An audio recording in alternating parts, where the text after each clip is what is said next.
Hi everybody and welcome back to Let's Play Dragon Quest XI. So last time we saved Kainui and Michelle from a bunch of monsters, and now we're at this part, and now we're finding out what the hell happened. You've got to save her, Kai. Okay. I thought he was a mermaid who dropped by to have a natter.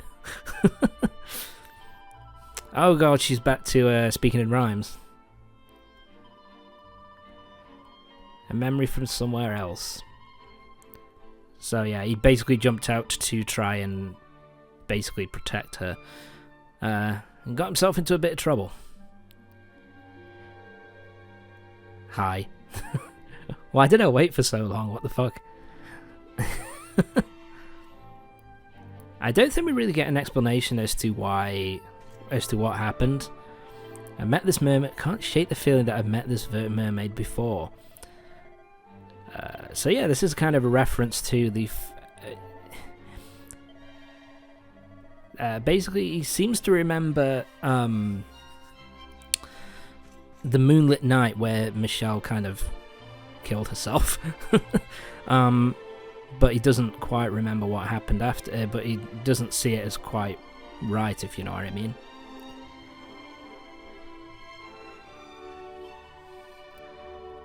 Yeah, I don't know. I don't think there's any explanation given that she's just kind of back.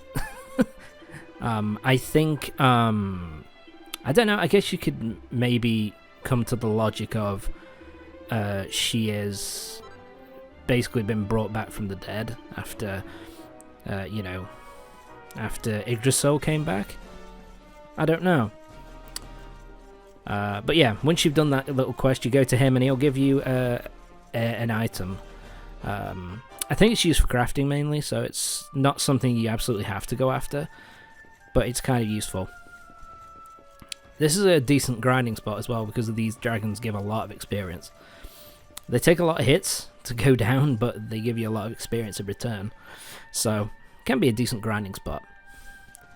But anyway, now we're heading to the Dundrasil region. We're heading to beneath Dundrasil Castle again, because obviously the night is still people are still dreaming about this knight talking to them, who's in incredible pain. We know who it is, so we've got to go save him again, because that was in the second third of the game, which has now kind of been undone because we've gone back into the past, so we kind of have to save him again. I will say what's kind of nice is that the fact that they do things differently. So it's the same. Obviously, you're fighting against the monster again, but he is a lot stronger this time. So yeah, he's going to be a bit more difficult. So let's head underneath the. In fact, this is like the area where, you know, because it's this part of the game which gets really fucking hard. Because you have like 3 or 4 bosses in a row that are all like seriously difficult. If you're not, you know, if you're not high enough level, and if you haven't kind of spec yourself up with accessories to, you know, combat their abilities. And yeah, we get a bunch of Sage's Elixirs again. That chest kind of respawned.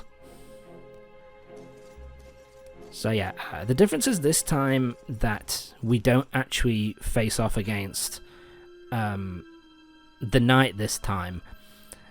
We just go straight to the Malicious Gloomnivore.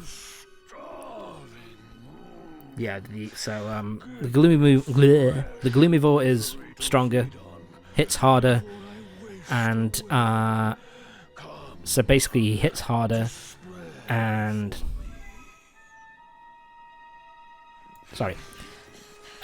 yeah, the Gloomnivore kind of hits harder and has a lot more health available.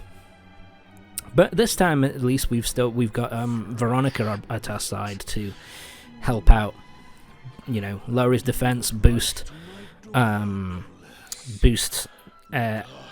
heroes and Hendrik's attack power.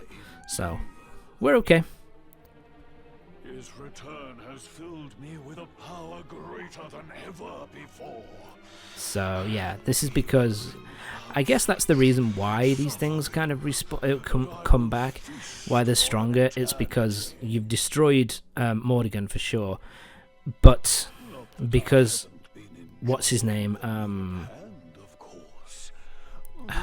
Not Galactus, Kalasmos. There you go.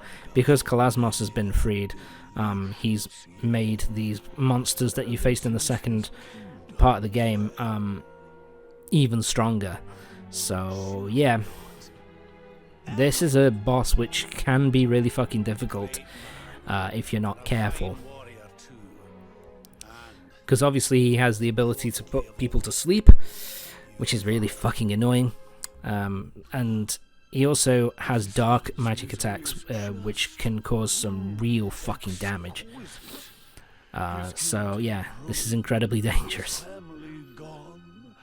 Betrayed, dying alone.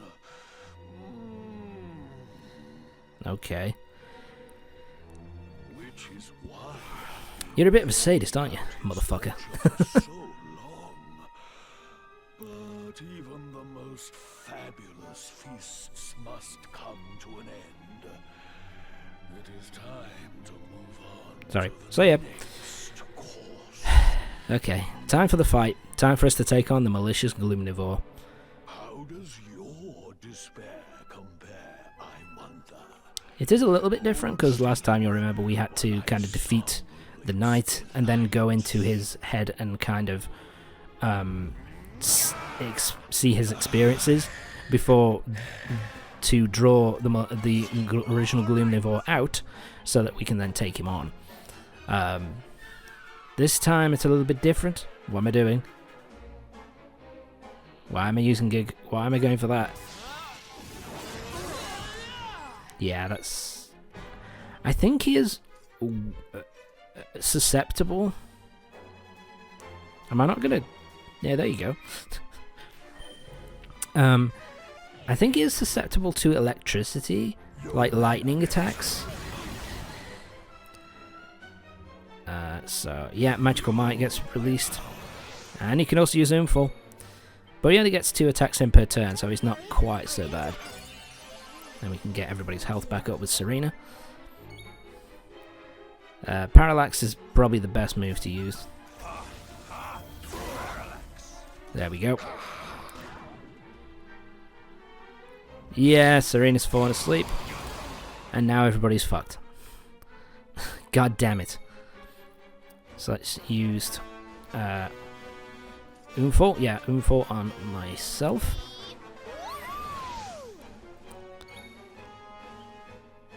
Come on, use Unbridled Blade. Thank you. This does... Yeah, look at that. Close to 1,000 damage. So yeah, we've got to try and keep Serena up. Look, that's a more heal. It does next to nothing. Yeah, we're... Like I say, his dark attacks are probably... As long as you withstand the dark attacks and you withstand sleep, then you should be okay. But once somebody goes to sleep, it makes this battle a real fucking pain. Wow, that was not helpful. Unbridled Blade. Time to die. There we go. 751 this time. I think his health is back up. His defense is back up. Yeah, Parallax. Thank you. Yeah, 618 damage. So we're doing good damage. And that's Serena dead. Fuck.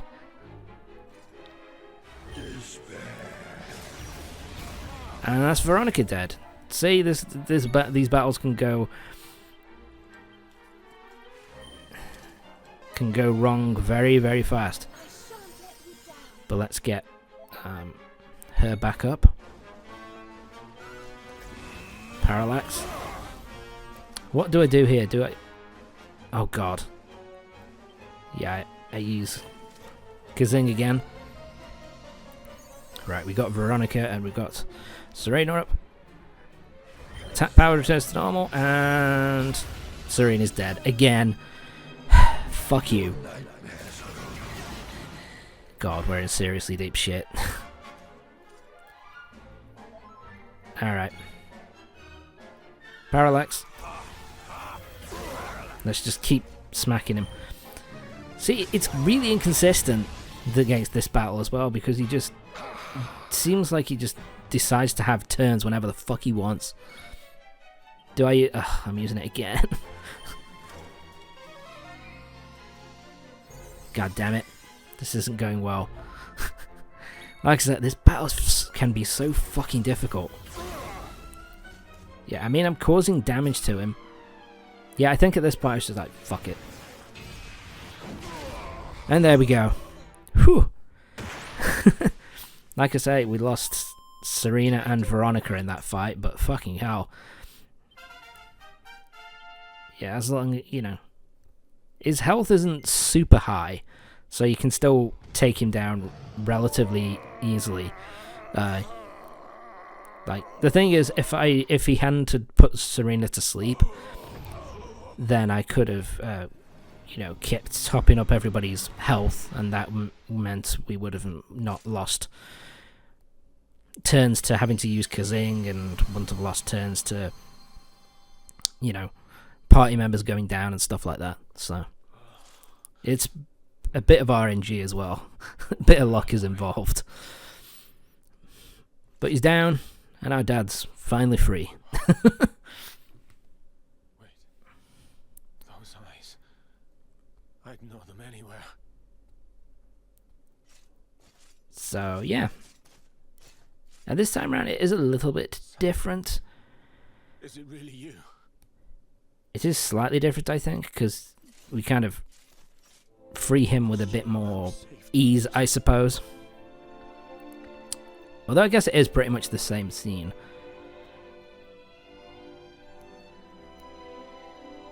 You're welcome, Dad. Now go up to heaven. Although we do get something out of this, so that's kind of nice. We do get an extra thing this time.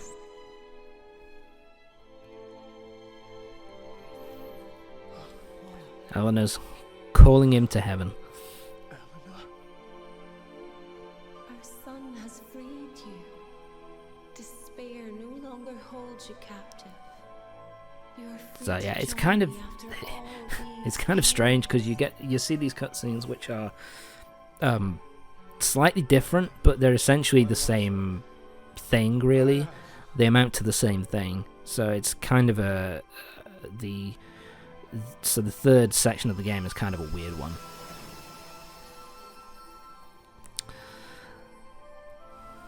But Erwin is now freed.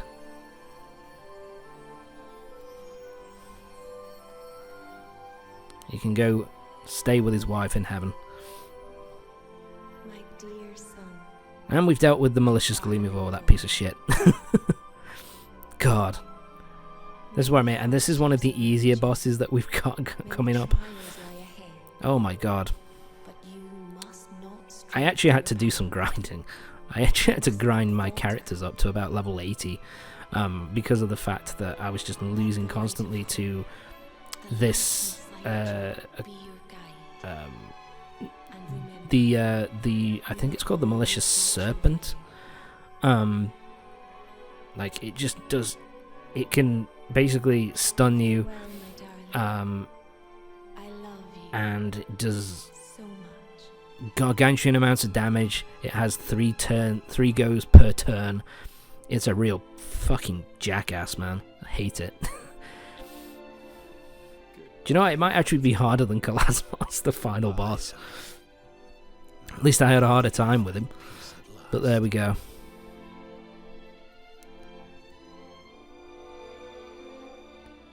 So yeah, the hero's mom and dad can go up to heaven now, happily.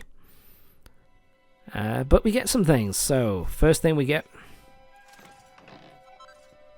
Erwin's helm, and we get Erwin's armor. This is basically a really powerful set of armor. We got the Princess's Pledge. I think that's for a side quest. No, that's for something else. But we got Erwin's armor set. This is a new costume for the main character, and it's kind of weaker. But yeah, this armor is actually pretty good. As strong as like as endgame armor, but it also is super. It also adds a lot of charm as well. It's a really cool looking armor set. The kind of silver and gold goes really well. But anyway, that's going to be it for this part. Join me next time for the next part of Dragon Quest XI. We're doing more side quest stuff and taking on more bosses before we head on and continue the story and go on to the next trial. So yeah, see you next time.